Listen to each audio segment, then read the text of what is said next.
Hello students, this is the next lecture for SY BCom students. Name of the subject is Business Statistics. Lecture number 50, Semester 4, Unit 1, Lecture 2nd. Name of the topic is Time Series. Models of Time Series. Today we are going to see estimation of trend by moving average method. Lecture number 50. Name of the class is SY BCom. Subject Business Statistics, Semester 4, Lecture 2, Models of Time Series.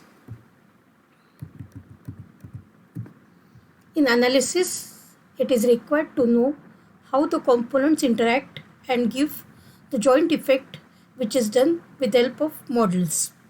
Generally, two types of models are used to describe a time series YT. First is additive model. Let Y denote the original time series and T, S, C and I, the four components. Under additive model, Y is equal to T plus S plus C plus I.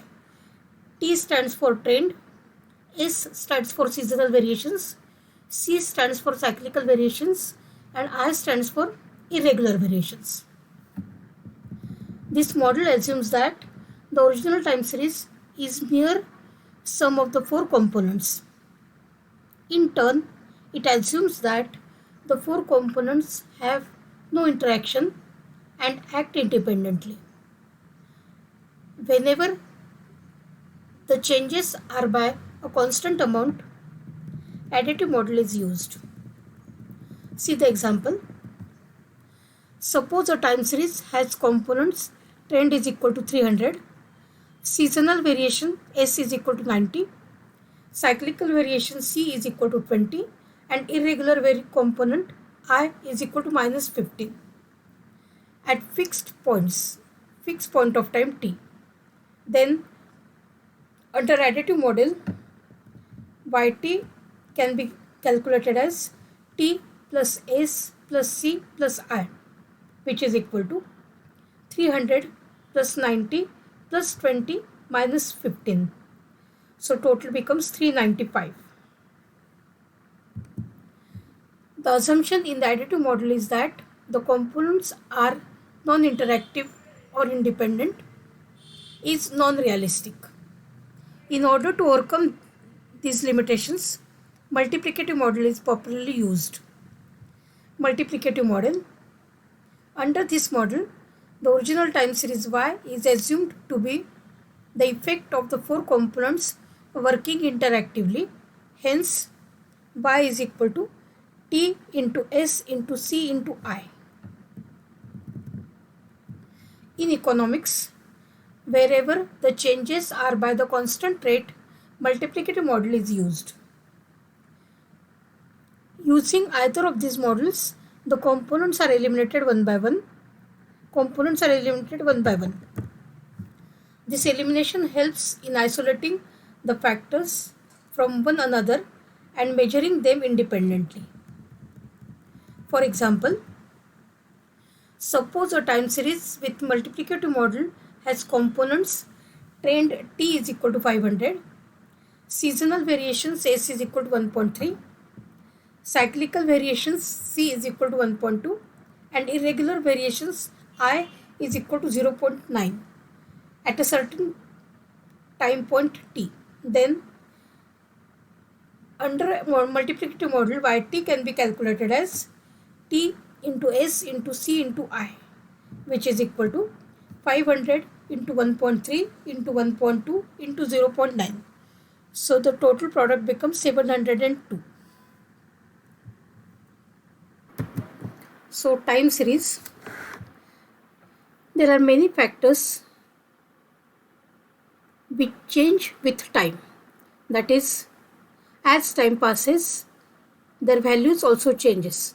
For example, the population of a country, annual production of a crop, the daily maximum temperature of a place over number of days, the profit of a company for various years, price level of commodity in different years all show the relationship between time changes and changes in the value of the variables.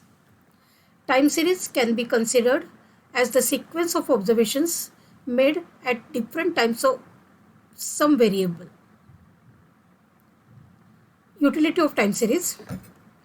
The purpose of time series analysis is to measure chronological variations. The main objective in analyzing time series is to understand, interpret, and evaluate change in economic phenomena in the hope of more correctly anticipating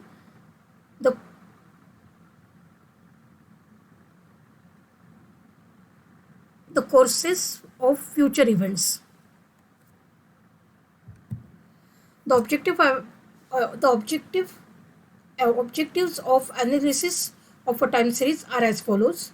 First objective, to give a general description of past behavior of the series.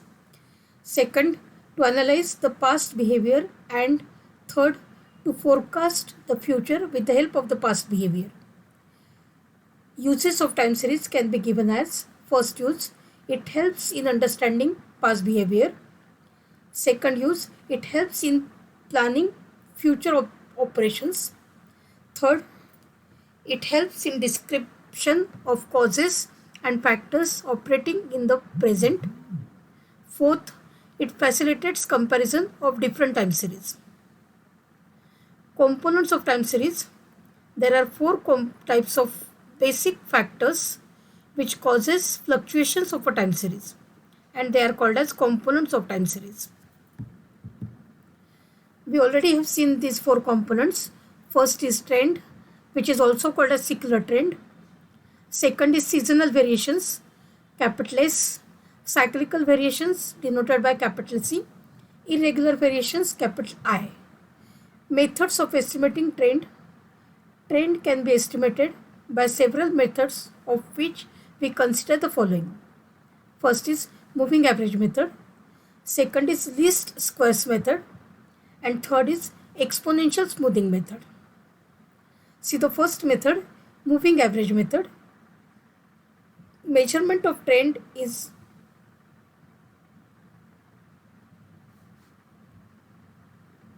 possible only when fluctuations arising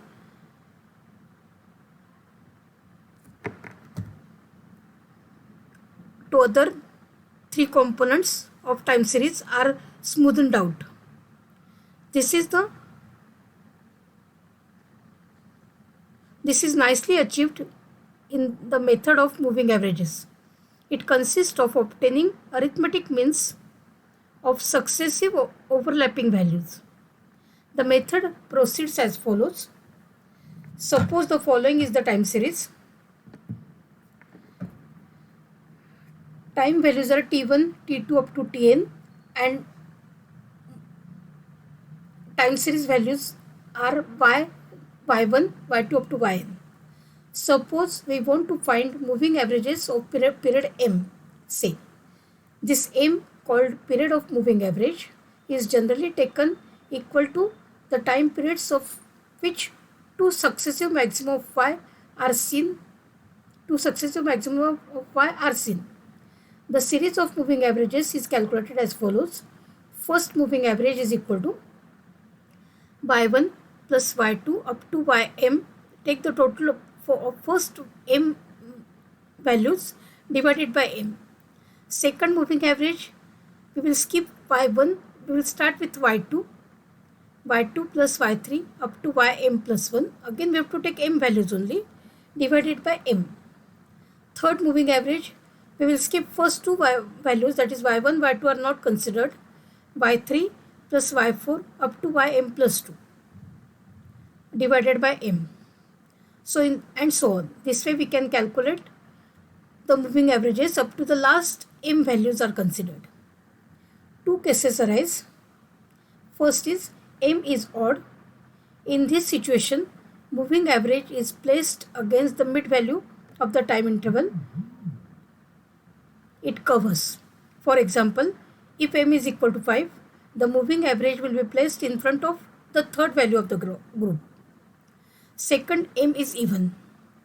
When m is even, the mid value does not coincide with the original time series. In order to make it coincide with the time series, moving average of order 2 are taken. This process is called centering. See the example based on moving average method. The following data give the sales in 1000 rupees of a company for the years 2010 to 2019. Sale, that is year, is represented by T and sales will be represented by Y. Year 2010, sales value is 50. For 2011, sales value becomes 82. For 2012, the value is 65. 2013, the value is 86.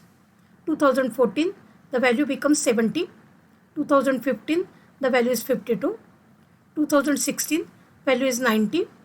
2017, value becomes 65. 2018, value is 87. And for 2019, value is 43. So we have to calculate 3 yearly moving average and 5 yearly moving averages. So we will rewrite the time series in tabular form as year, T, and sales values Y. Next column will be 3 yearly total, 3 yearly moving average, 5 yearly total, and 5 yearly moving average. See the method. First of all, take the total of 50, 82, 65. This total becomes 197. So we'll write the total in front of the middle value. 197 divided by 3 gives us 3 yearly moving average, that is nothing but 65.67. Then in the next step, we have to skip the value of 50. We will take next 3 values, that is 82 plus 65 plus 86. The total becomes 233. We will write the total in front of the middle value divided by 3 to get the moving average. So 3 yearly moving average, second value becomes 77.67. Next step, skip the first 2 values, start taking the total of 65 plus 86 plus 70. Total becomes 221. Divided by 3 will give us 73.67. Now skip the first 3 values. Take the total of 86, 70, 52. Total becomes 208. Divided by 3 becomes 69.33. Next calculations. 86 plus 70 plus 52. Take the total. So total becomes 212 divided by 3 to get 70.67. Then 52 plus 90 plus 65. Total becomes 207 divided by 3. The answer becomes 60. Then 90 plus 65 plus 87. Total is 242 divided by 3 will give us 80.67. Then 65 plus 87 plus 43. Last 3 values are remaining. Take the total of these 3 values. Write down in front of the middle value. Total becomes 195 divided by 3 will give us value as 65.00. Now same is the procedure for 5 yearly moving total. 5 yearly total. Take the first 5 values, 50 plus 82 plus 65 plus 86 plus 70. These 5 values total becomes 353 and divided by 5 will give us the 5 yearly moving average. The value is 70.6. Now skip the value 50. Take next 5 values, 82 plus 65 plus 86 plus 70 plus 52. So total becomes 355 divided by 5 will give you 71.00. Now skip first 2 values, take next 5 values, 65 plus 86 plus 70 plus 52 plus 90. Take the total, write down in front of the middle value. Total becomes 365 divided by 5 will give us 72.6. Now skip first 3 values, take next 5 values, 86 plus 70 plus 52 plus 90 plus 65. So total becomes 363 again, divided by 5 will give us 72.5. Next 5 values, 52 plus 90 plus 65 plus 87 plus 43. So last 5 values total is 337, divided by 5 will give us 67.4. So in the above problem, we can see that for 3 yearly moving average, we have to take the total of 50 plus 82 plus 65. Total is 197, which is written in front of the middle value, divided by 3 will give you the moving average. Then skip first value of cells, take next 3 values, 82 plus 65 plus 86. So 82 plus 65 plus 86, the total becomes 233. We'll write the total in front of the middle value, that is 233 here. We'll write, divided by 3 will give us 3 yearly moving average, which is to be written in the next column, which is called as 3 yearly moving average. So 77.67 is the second value of moving average. Next, take next 3 values, 65 plus 86 plus 70. So the value becomes 195. Total becomes 65 plus 86 plus 70. Total becomes 221. Divided by 3 will give you 73.67. Then next 3 values, 86 plus 70 plus 52. Total is 208. Divided by 3 will give you 69.33.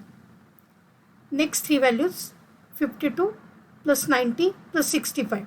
Total becomes 207, which is to be written in front of the middle value, divided by 3 will give us 60. Then next 3 values, 90 plus 65 plus 87. Total becomes 242. Divided by 3 will give you 80.67. And last 3 values, total becomes 65 plus 87 plus 43. Total becomes 195. Divided by 3 will give you the value as 65.00. So for 3 yearly moving average and 5 yearly moving average, the procedure remains the same. For 5 yearly, we have to take the first 5 values, that is 50 plus 82 plus 65 plus 86.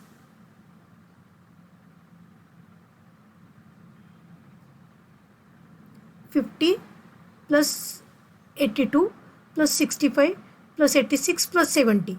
So total becomes 353. We'll write in front of the middle value. Total is 353.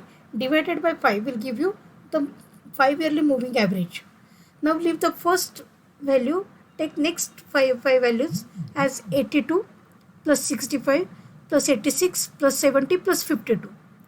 The total becomes 355. Divided by 5 will give you the 5 yearly moving average as 71. Then leave the first 2 values, take next 5 values, 65 plus 86 plus 70 plus 52 plus 90. Total becomes 363. Divided by 5 will give you average as 72.6. This way we can calculate 5 yearly moving average. So the procedure for 3 yearly moving average and 5 yearly moving average procedure is exactly similar.